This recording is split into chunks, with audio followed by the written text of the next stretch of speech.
होता है, चाहिए हुए तो 1 रेडियन कितना होता है, इसका तरीक़ेकार क्या है?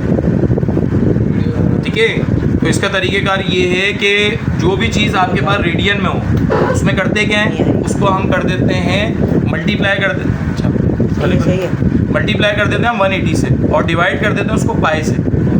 आपको पता है 1 को 180 से मल्टीप्लाई करेंगे कितना आएगा, 180 डिवाइडेड बाय पाई की वैल्यू कितनी होती है 3.141, जब डिवाइड करेंगे कितना आ रहा है 57.2। 57.2 सबसे करीब किसके, इसके इसके इसके इसके, उसका आंसर डी होगा।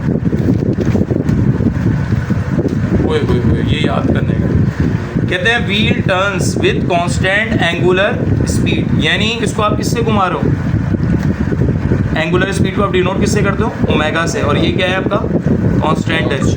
ठीक है, यानी एक्सीलेटर लॉक किया और वो घूमा जा रहा है घूमा जा रहा है घूमा जा रहा है, तो बताएं वो क्या करेगा, each point on its rim moves with constant velocity या each point on its rim move with constant acceleration. The wheel turns through equal angles in equal times. The angle through which the wheel turns in each second increases as time goes on. The angle through which the wheel turns in each second decreases. तो याद रखिएगा जो wheel घूम रहा है through out वो same angle से घूमेगा। ठीक है, क्या चीज़ कांस्टेंट रहेगी, इसके कांस्टेंट होने की बिना पर एंगल कांस्टेंट रहेगा। वजह ये क्या रहेगा, एंगल कांस्टेंट। अब देखना एंगल कहाँ आ रहा है,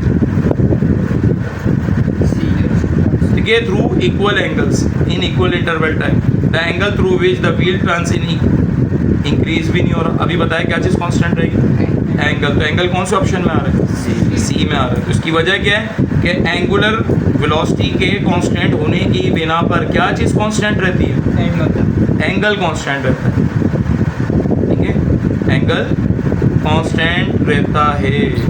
ठीक है, next The rotational inertia of a wheel about its axis does not, तो किस चीज़ पे डिपेंड नहीं करता, किस चीज़ पे डिपेंड नहीं करता, does not depend upon, diameter पे करता है। ठीक है, उसके मास पे भी करता है क्योंकि ये इसकी असल है। व्हील का मास और डायमीटर चेंज कर सकते हो आप चलते हुए, स्पीड ऑफ रोटेशन भी क्या कर सकते हो, चेंज हो रही है ना।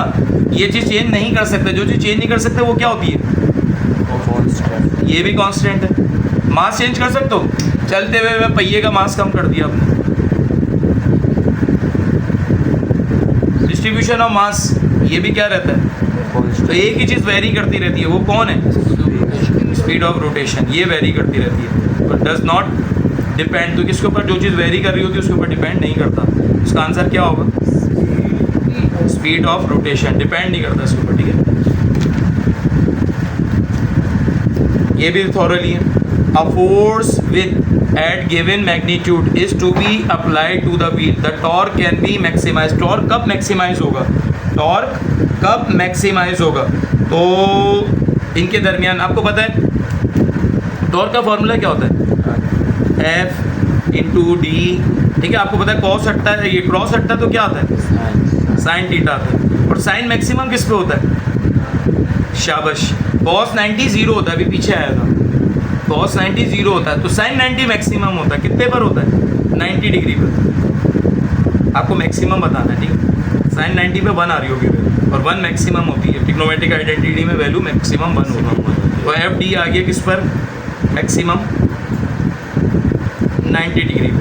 अब आप ढूंढे 90 डिग्री कहाँ है, applying the force near the axis rapidly outward. अब इसमें परपेंडिकुलर का जिक्र ही नहीं है, अप्लाइंग द या 90 डिग्री का या नॉर्मल का, 3 लफ्ज आ सकते हैं। Applying the force near the rim rapidly outward, applying the force near the axis parallel, perpendicular ढूंढ रहे हैं हम तो। Applying the force at the rim tangent, अभी बताया था थोड़ी देर पहले कि जब भी सर्कुलर मोशन से जो बाहर इसके अंदर एंगल निकाला जाता है रेडियल फंक्शन के दरमियान, वो कितने डिग्री का होता है, 90 डिग्री का होता है। तो कौन सा इसका आंसर ठीक है, डी आंसर ठीक है।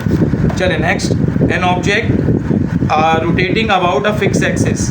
ठीक है, about a fix axis, I its rotational inertia, I ये सिंबल है। ठीक है, किसका, रोटेशनल इनर्शिया का, and alpha its angular acceleration. ये किसकी डेफिनेशन है, ये किसकी डेफिनेशन है, तो याद रखिएगा ये टॉर्क की डेफिनेशन, इसकी डेफिनेशन है टॉर्क की डेफिनेशन, किसकी डेफिनेशन है टॉर्क की, यानी किस किस को मल्टीप्लाई कर दें, आई को मल्टीप्लाई कर दें अल्फ़ा के साथ, ठीक है, एंगुलर एक्सेलरेशन के साथ, अल्फ़ा मींस एंगुलर एक्सेलरेशन, तो ये किसका फॉर्मूला है टॉर्क का, ठीक है, याद रखिएगा ये बात। 5 हो गए। छठे एमसीक्यू कहते हैं द एंगुलर मोमेंटम या the angular momentum vector of earth about its rotation axis due to daily rotation is directed, किस जानिब होती है, याद रखिएगा 4 डायरेक्शंस होती है हमारे पास, नॉर्थ साउथ ईस्ट और वेस्ट। यहाँ पे ऑप्शन 2 इन्होंने उतारे नहीं है, सी ऑप्शन क्या है नॉर्थ, अच्छा इस तरफ उतार नॉर्थ और टुवर्ड्स द सन। तो याद रखिएगा एंगुलर मोमेंटम में आप पहिए को घुमाएं और कैसे घुमाएं अबाउट इट एक्सिस, तो आप अगर ऐसे घुमाएंगे तो अंदर की जानिब जाएगा, भाई आप किसी चीज़ को घुमाएं कसें ऐसे घुमाएंगे कैसा होता है, ये क्लॉकवाइज होता है एंटी क्लॉकवाइज, ये क्लॉकवाइज होता है, जब भी क्लॉकवाइज घुमाते हैं तो वो साउथ की तरफ होती है उसकी डायरेक्शन, और अगर एंटी क्लॉकवाइज घुमाते हैं ऐसे तो फिर नॉर्थ की जानिब होती है, तो इसका आंसर क्या आएगा नॉर्थ की जानिब। तो इसके अंदर बता रहे हैं the angular momentum vector on earth about rotation axis due to its daily rotation is directed towards, किसकी जानिब होती है नॉर्थ की जानिब होती है, ठीक है, याद रखिएगा।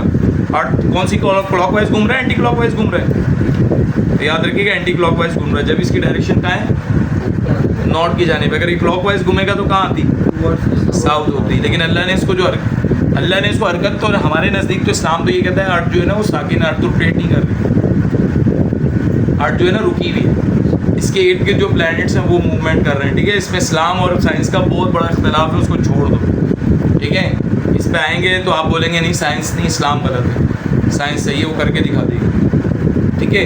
तो अभी तक इसका सही माना मैं ये कहना चाहें दोनों में ये कि इसका सही माना अभी तक मुतहक़्क़ नहीं हुआ, दोनों के अपने अपने दलाइल हैं। तो याद रखिएगा हम तो साइंस पढ़ लें तो हम इसको किसकी जानिब रखेंगे साइंस के लिए, तो हम कहेंगे अर्थ रोटेट कर रही है किस पर, लेकिन ये साइंसी तसव्वुर है, इस्लामी तसव्वुर क्या अर्थ क्या है साकिन है, साकिन मीन्स रेस्ट में, अर्थ रेस्ट में। चलें स्टोन कितना है उसका मास 2 kg, और वो क्या हो रहा है टाइड हो रहा है, आगे क्या दिया हुआ है आपको एंगुलर वेलोसिटी दी हुई है, ठीक है, चले बताएं क्या होगा, क्या ये क्या दिया हुआ है मास कितना दिया हुआ है 2 kg, आगे कितना लॉन्ग है 50 लिखना चाहो तो लिखो ना, और वेलोसिटी कितनी है रेडियन पर सेकंड से पता चल रहा है कौन सी वेलोसिटी है ओमेगा कितनी, आपको क्या निकालना है टॉर्क निकालना है, अभी टॉर्क बताया था इनर्शिया और किसका है ये क्या आएगा आपका डी, आपको टॉर्क निकालना है। तो टॉर्क का फॉर्मूला क्या होगा अभी बताया था कि about the centre of the circle, तो इनके दरमियान बनने वाला एंगल कितना होगा, रेडियल सेगमेंट और उसके दरमियान एंगल कितना होता है 90 डिग्री, और जो ट्रिग्नोमेट्रिक आइडेंटिटी निकलेगी वो क्या निकलती है, क्योंकि वेक्टर क्वांटिटी तो क्या निकलेगी कॉस, और कॉस 90 कितना होगा तो क्या हो जाएगा, ये पूरे के पूरे डेटा को क्या कर देगा 0 कर देगा, तो इसका आंसर क्या होगा 0 न्यूटन मीटर, टॉर्क कितना होगा 0 न्यूटन मीटर।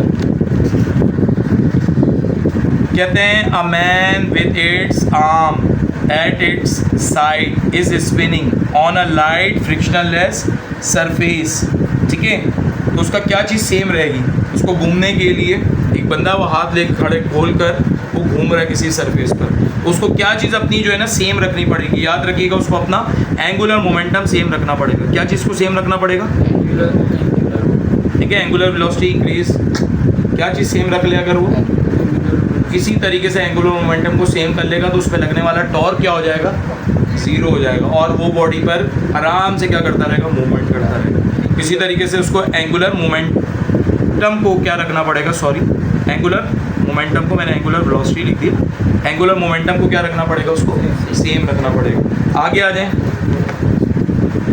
एक स्पेस स्टेशन है जो रिवॉल्व कर रहा है अराउंड द अर्थ कितने किलोमीटर ऊपर, इधर से अर्थ सरफेस से, उस पर लगने वाली नेट फोर्स कितनी होगी जब वो रेस्ट में हो, तो क्या होगा वो नेट फोर्स जो होगी वो क्या होगी, वो लगने वाली लिटिल लेस देन इस वेट होगी, क्या होगी, वैसे इसका आंसर जो किताब में लिखा हुआ है ना वो क्या इक्वल टू हर, लेकिन ये आपको मेटा क्या बता रहा है, मेटा इसका आंसर दे रहा है कि वो क्या होगी लिटिल लेस देन, इसमें आप अभी तो मैं आपको बता रहा हूँ जो आपके मशहूर मारूफ है वो क्या है इक्वल टू हर वेट, ठीक है, लेकिन आप क्या करेंगे, अ लिटिल लेस देन। ये मेटा का आंसर है। मैं इस पर देख लेता हूँ सही आंसर क्या है। ये दो आंसरों में इख्तलाफ है, हो रही है, बोथ ए एंड बी आना चाहिए इसका आंसर। नहीं रुकी हुई नहीं, रिवॉल्व कर रही है। तो जो अर्थ का मास है ऊपर जाकर वो मास आपको क्या करना पड़ेगा, थोड़ा सा उससे क्या करना पड़ेगा, कम करना पड़ेगा। लेकिन आपके जो टीचर हैं वो आपको क्या मार्क करवाएंगे, हाँ जितना अर्थ का वेट है उतना ही सैटेलाइट का वहाँ पर वेट होना चाहिए, ठीक है, उसको कम ज़्यादा ना करें। चले नेक्स्ट, अभी बता देता हूँ इसका। ये तो मशहूर मारूफ आ गया, अभी बताया था, नेट टॉर्क लगने वाला, ठीक है, acting on a body is zero. कब, जब उसका क्या चीज़ कंजर्व होगी, या law of conservation of angular momentum की स्टेटमेंट है। तो एंगुलर मोमेंटम क्या होना चाहिए उसका, कंजर्व होना चाहिए। Conserve means constant, conserve means constant होना चाहिए। ये मुश्किल एमसीक्यूज हैं, ठीक है, सारे के सारे साइंटिफिक रीजनिंग के थे। तो ये चैप्टर हमारा कंप्लीट हो गया। इसमें अभी बता देता हूँ, लास्ट एक नज़र देख लेता हूँ। तो ये कौन सुनाएगा, ये कौन सा चैप्टर था, चौथा। कितने चैप्टर हो गए, 1 2 3 4 5 6, 5 के 5, 6 के 6 चैप्टर कौन सुनाएगा।